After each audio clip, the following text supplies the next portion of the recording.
Hello learners, welcome to Ekayan. आज का हमारा टॉपिक है history of trade and commerce. कि ट्रेड एंड कॉमर्स की स्टार्टिंग कहाँ से हुई थी, बिगिनिंग कहाँ से हुई थी। और आज मैं कवर करने वाली हूँ a short introduction of history of trade and commerce, and with that we are going to do the topic indigenous banking system. So let's start the topic. किसी भी लैंड की इकोनॉमिक और कमर्शियल एवोल्यूशन को जानना बहुत ज़रूरी है। और वो कैसे जान सकते हैं? अगर उसके फिज़िकल एनवायरनमेंट के बारे में हमें पता होगा। फॉर एग्ज़ाम्पल इंडिया का जो सब कॉन्टिनेंट, इंडियन सब कॉन्टिनेंट है, वो सारा कवर है हिमालय से इन नॉर्थ, और इन साउथ कहाँ कैसे कवर है? वाटर से, राइट। तो इंडिया में ट्रेड एंड कॉमर्स कैसे स्टार्ट हुआ था? मैरी टाइम रूट्स से।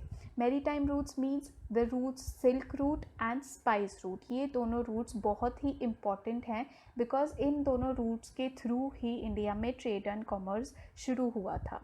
सिल्क रूट जब शुरू हुआ था तो इंडिया में से ही सारे जो लोग हैं, वो ट्रेडर्स हैं, वो निकल के जाते होते थे, और सिल्क की ट्रेडिंग वहाँ से शुरू हुई थी। You can see in the map I have shown that the roads, all the roads that are merging, and वो इंडिया में भी मर्ज हो रही हैं सारी रोड्स।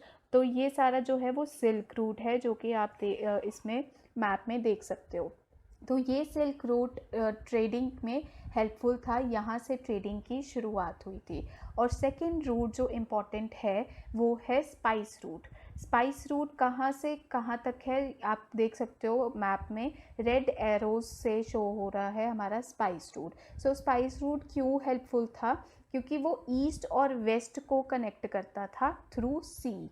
तो सी के थ्रू ट्रेडिंग होती थी स्पाइसेस की, इसलिए इसको स्पाइस रूट बोला जाता था। और ये सी के थ्रू होता था, जो कि इंडियन ओशन, अरेबियन सी, जो इंडिया के जो वाटर बॉडीज़ हैं उनमें से भी निकल के ट्रेडर्स जाते होते थे। So this was the beginning of trading in India. तो जैसे जैसे ही ट्रेडिंग बढ़ती गई, इंडस्ट्रीज़ बढ़ती गई, इंडस्ट्रियल बेल्ट जो है वो फ्लरिश होती गई। और जैसे ही ट्रेडिंग बढ़ी, हमें आर्कियोलॉजिकल एविडेंसेस मिले हैं, जिससे कि हमें ये पता चलता है कि कुछ commercial sites like Harappa and Mohenjo-daro जो थे, वो 3rd मिलेनियम BC में हमें फाउंड हुए थे, राइट। तो इन साइट्स का क्या इम्पोर्टेंस है? ये जो साइट्स है वो इस्टेब्लिश करने लगी थी कनेक्शंस किसके साथ? मेसोपोटामिया के साथ, और उनके साथ ट्रेडिंग में इन्वॉल्व होना शुरू हो गई थी। तो वो ट्रेड कैसे करते थे? ट्रेड करते थे अलग अलग चीज़ों में, जैसे कि gold, silver, copper, sea shells हो गया, एक्सेट्रा। ये सारी जो चीज़ें होती थी, इसके साथ हड़प्पा मोहेंजोदारो ट्रेड करते थे मेसोपोटामिया के साथ। सो दैट मीन्स इससे हमें ये पता चलता है कि जो उनकी बाउंड्रीज थी एरियाज़ की, जो इंडियन सिटीज़ थी, उनकी बाउंड्रीज जो थी वो थोड़ी एक्सटेंड होनी शुरू हो गई थी। वो दूसरी सिटीज़ के साथ, दूसरे लोगों के साथ ट्रेडिंग स्टार्ट करना शुरू कर दिया था उन्होंने, राइट। एंड देन उसके बाद थोड़ा थोड़ा करके जैसे जैसे आगे बढ़ता गया टाइम, अर्बन डेवलपमेंट होती गई, और एक system of weighing and weights and measurements जो है वो चलने लग गया। कि हमने कुछ चीज़ों को वेट करना है तो कैसे करना है, और उनको मेजर करना है तो कैसे करना है। ऑल द यूनिट्स, जो केजी है, ग्राम्स हैं, तो ये सारे यूनिट्स धीरे धीरे करके, जैसे जैसे डेवलपमेंट होती गई, तो धीरे धीरे करके ये सारे यूनिट्स भी डेवलप होते गए। और जो आज हम फॉलो कर रहे हैं वो उसी टाइम के डेवलप होते होते होते होते तभी हम आज फॉलो कर पा रहे हैं। देन इसके बाद जो है, इसके बाद आता है हमारा इंडिजीनियस बैंकिंग सिस्टम। अब जैसे जैसे इकोनॉमिक लाइफ जो है प्रोग्रेस होती गई, बहुत सारी चेंजेस आनी शुरू हो गई। तो क्या क्या चेंजेस आई इंडिजीनियस बैंकिंग सिस्टम में? फर्स्ट है metal coins served as a medium of exchange. क्योंकि मेटल कॉइन्स बहुत ही ड्यूरेबल होते थे, और डिविजिबिलिटी भी इनका एक फीचर है।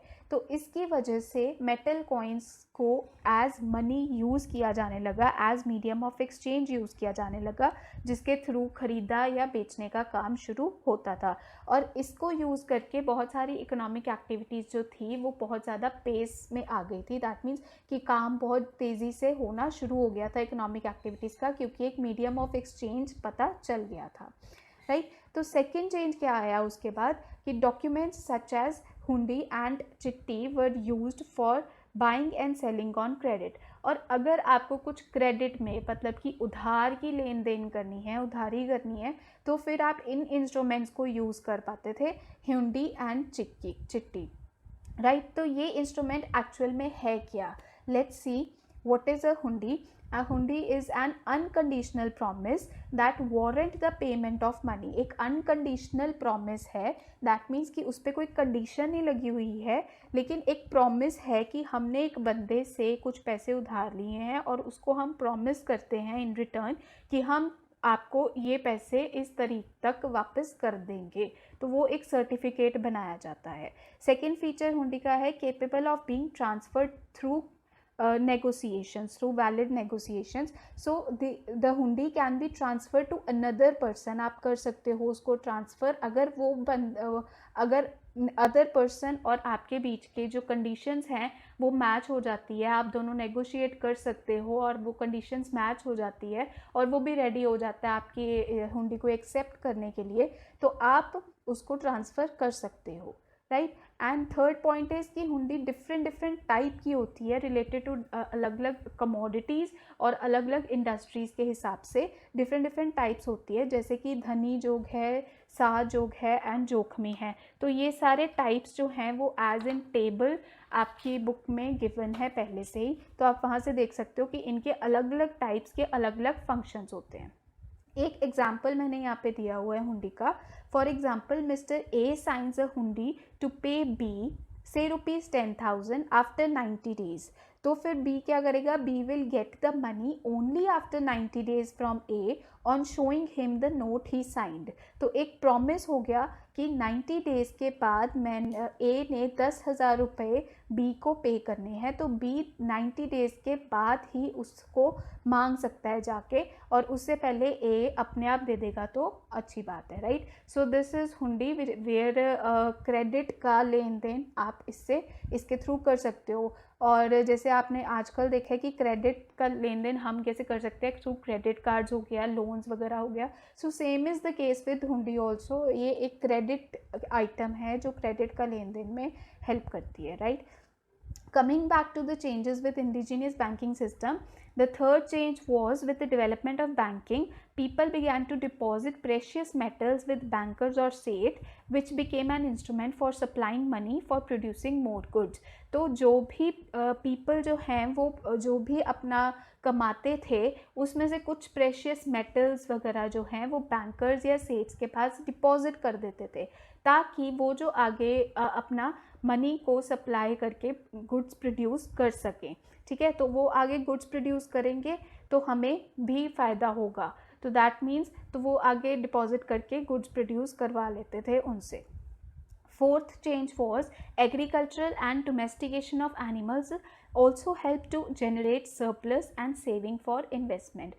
तो इस टाइम में एग्रीकल्चर और डोमेस्टिकेशन ऑफ एनिमल्स शुरू हो गया हुआ था, ठीक है। तो ये भी बहुत हेल्प कर रहा था जनरेट करने में सरप्लस की, जो कि हेल्प करता था इन सेविंग्स की, क्योंकि उनको ज़्यादा एग्रीकल्चर अच्छे से आनी शुरू हो गई थी, न्यू टेक्निक्स आनी शुरू हो गई थी। तो एग्रीकल्चर और डोमेस्टिकेशन के थ्रू फार्मर्स जो है वो ज़्यादा से ज़्यादा सेव कर पाते थे, ज़्यादा से ज़्यादा प्रोड्यूस कर पाते थे, और यही सेविंग्स वो आगे इन्वेस्टमेंट के लिए यूज़ करते थे, राइट।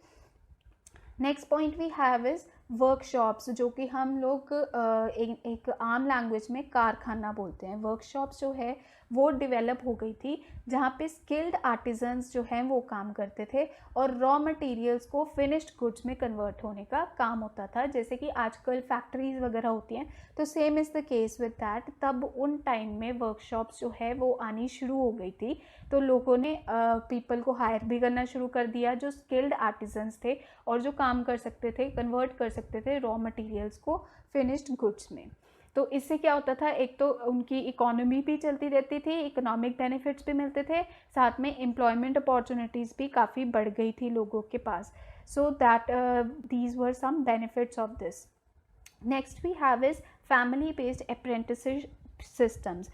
तो फैमिली बेस्ड अप्रेंटिसशिप मतलब कि जैसे कि एक जनरेशन का, जैसे कि फादर है वो दूसरी जनरेशन मतलब कि अपने सन को ट्रेन करती है जो काम वो कर रहे हैं। वो कोई भी काम हो सकता है, कोई आर्टिजन का काम हो सकता है, कोई क्राफ्टमैनशिप का काम हो सकता है, कोई स्किल्ड वर्कर्स हो सकते हैं। तो वो अपने ही आगे जनरेशन्स को ट्रेन करते थे, उनको नॉलेज देते थे पूरी काम के बारे में, ताकि वो भी आगे वही काम को कंटिन्यू कर सकें। तो ये होता था फैमिली बेस्ड अप्रेंटिसशिप। इसके थ्रू जो लोग हैं वो स्पेसिफिक स्किल्स और नॉलेज को एक्वायर कर पाते थे, राइट।